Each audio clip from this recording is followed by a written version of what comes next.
Hey there guys, sorry for the late upload. I ran into some rendering problems when I was trying to get this video, finished up, but anyways, they're done, so enjoy. Hello there everyone, I hope you had a spooky Halloween. Bummer TYR here with your post-patch report. Today we'll be going over the Secret Stories patch. With the Secret Stories patch, we've received a slew of new events, a better Maple update, skill revamps, a new fishing system, as well as 2 new theme dungeons. One called the Afterlands, a land built upon the dreams and fantasies of those who reside there, and Secret Stories, an event Pick Your Path mini-dungeon where you choose the outcome of your story. The Afterlands is a new theme dungeon accessible through the dimensional mirror in any town. The story begins with you saving an old man from a rather ferocious ribbon pig. God help us all. Just to be surprise trampled by a blue ribbon pig from behind. Upon waking up, you find yourself in a strange land where you're greeted by a tree spirit who essentially tells you you've basically died and come to the afterlife. After a small debate with the spirit, and against its better judgment, you set off on a quest in the Afterlands to recover 12 keys in order to return back to Maple World. I don't want to give too much away because this content story is really awesome. The music, the setting, as well as the storytelling are very, very strong in this content. The monster designs are actually pretty cool too, as well as it being really hilarious. You travel through 4 different lands. The land of warriors, the land of riches, the land of contemplation, as well as the land of innocence. As a general rule, talk to everyone. A lot of quests are hidden based on the time of day as well as the weather. You're gonna need to do some serious investigating in order to find all the quests. The content rewards are rather decent if you've been unable to participate in the Dark Lords of Darkness event, which ironically is running at the same time as its release. In my personal opinion though, just do the Afterlands anyways, because you will not be disappointed. I have heard that there are some problems with it, I guess with some keys being bugged, or just extremely hard to find. I don't know, I haven't ran into that yet, so keep an eye out. Next up is the Secret Stories patch. The content begins with you greeted by a strange floating mask, presenting itself as a deity of stories. While unable to make its own, it's able to change the fate of others to satisfy its needs for new stories. However, it's growing rather bored, so has decided to bring you in as the hero of its story, put you at the wheel, giving you the power to change the story to your own needs. It's a Pick Your Path themed dungeon, resulting in quite a few different interesting endings. The idea of the content is rather fun, and the story gets pretty deep. If you pick a lot of the darker options, the story becomes rather depressing. Some of the situations you can cause really pull at the heartstrings. While I can't say I enjoyed it as much as the Afterlands, it was still really enjoyable content. The rewards were more of anvil rewards, but the mask is still really cool.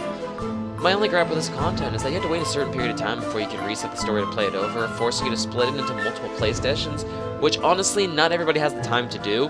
Honestly, I barely completed it in time because I had a bunch of tests and exams that I had to study for recently, so I wasn't ready. I really do think that this actually should be permanent content and not just an event, because it's really well done and was a really fun. But unfortunately, it's going to be removed soon. So we're moving on to a better Maple update that we've received with this most recent patch. We've added the option to prevent item destruction for double the meso cost the star enforcement, which, thank God, this would make enhancing tyrants a lot less scary at the high levels. Added the option to remove the Star Catch minigame from the Star Force enchantment, which is, a good change for people who really don't care for that extra enhanced bonus. It's not even that much anyways. They removed the Star Planet and related quests and maps, which is disappointing but not unexpected since Star Planet had its problems. They removed the arrow and keys from the mobs. Thank God! That was so annoying. Arrows have been useless and keys were a complete nuisance. Again, just not surprising. They added They added timer to skill icons for skill cooldowns, which is a lovely change that makes it a lot easier to keep track of buffs, when others are going to be up and back down, all that fun stuff. Added the option to sell items to NPC shops via right-clicking the items. Need I say anything about this change? It's so nice. Added various lag and optimization improvements. I feel like that failed because more places are lagging than before. Added the ability to drop items and equip pets during battle and on ropes, which, thank God, no more needing to catch your breath. Additional rewards and guild contribution points to bosses and elite bosses since, Star Planet's going to be gone, so definitely a good change. More rewards for free-to-play players. Added a use again function for bonus potential cubes. That took forever. But at the same time, it's really only useful for those who pay it next since there is no free version of a bonus potential cube. They added a wedding ring effect when wearing wedding rings again and standing next to your spouse, which nobody seems to be happy about. Many people think the old effect should come back, which I completely agree with. I don't know why they removed them in the first place. Added additional emblems to classes. Surprised it took so long. Added party play zones. Needless to say, this one really pisses me off. Yeah, they added in party play. Oh yeah, they added it in for friggin' low levels. I thought the point of adding in these party play areas was for people at high levels to level up. We don't need party play for level 75 through 148. It's already easy enough to level as it is. And with the 5th job patch coming out, it's gonna be even faster. It's gonna be even faster. 30% of the EXP needed to get to 200 is going to be removed in the 5th job update. We don't need party play at low levels. We need party play at high levels. For like 200 to 250. Whoever had the bright idea of adding it in specifically for low levels, what were you thinking? Like, you're not listening to the players.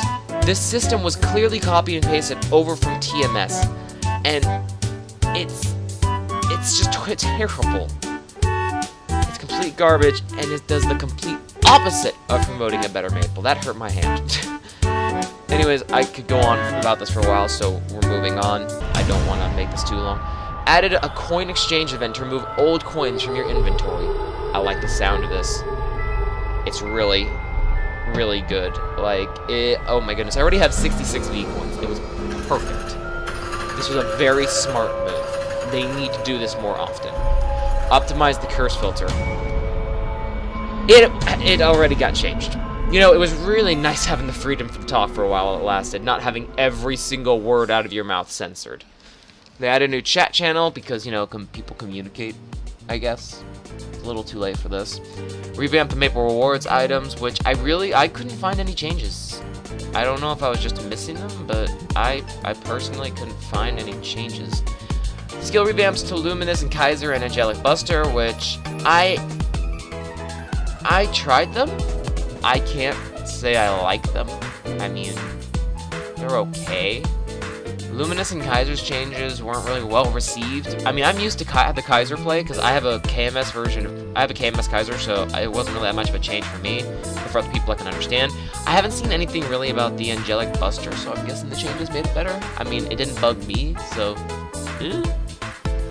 This patch also implemented a new fishing system. If you did the survival event on Dragon Island during the Heroes of Maple update, this would be very, very familiar to you.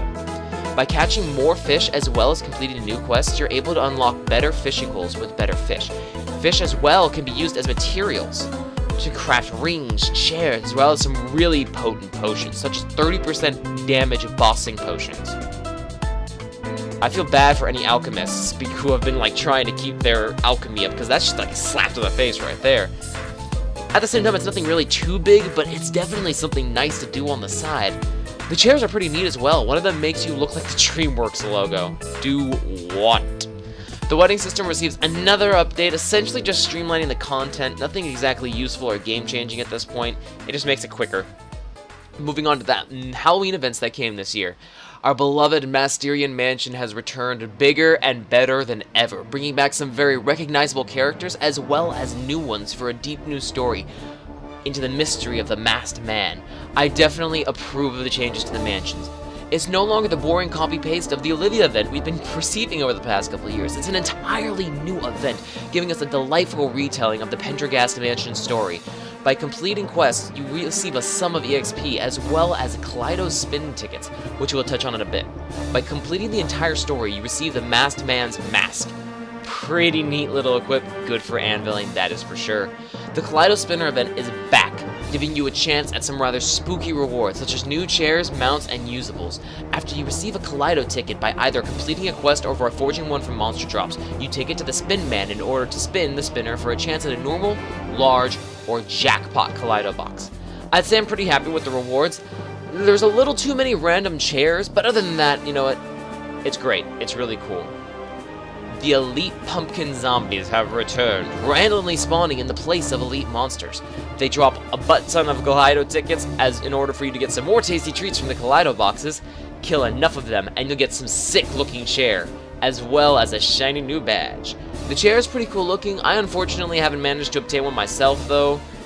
I just didn't have the time to kill that many pumpkin zombies, so the badge can be potentialed also, so it's not exactly good. The hero's Gauntlet also returns in time for Halloween. A mad race to the end of the jump quest. First one to the end wins 3 Kaleido tickets. Loser only gets 1. The Gauntlet is just a copy paste with the Halloween skin. I cannot say this thing is worth your time. If you're not able to complete it on your first try, do not bother doing it. It is a waste of time. You can get so many more tickets so much faster just from grinding monsters.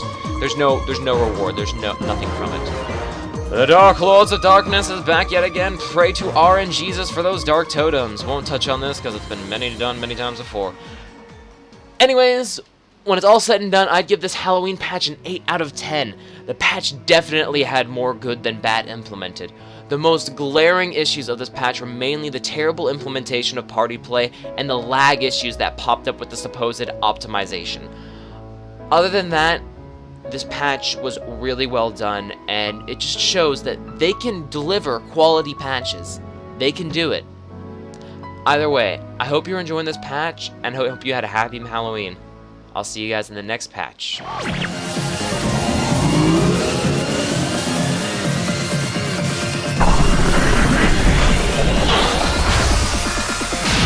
Commence upgrade.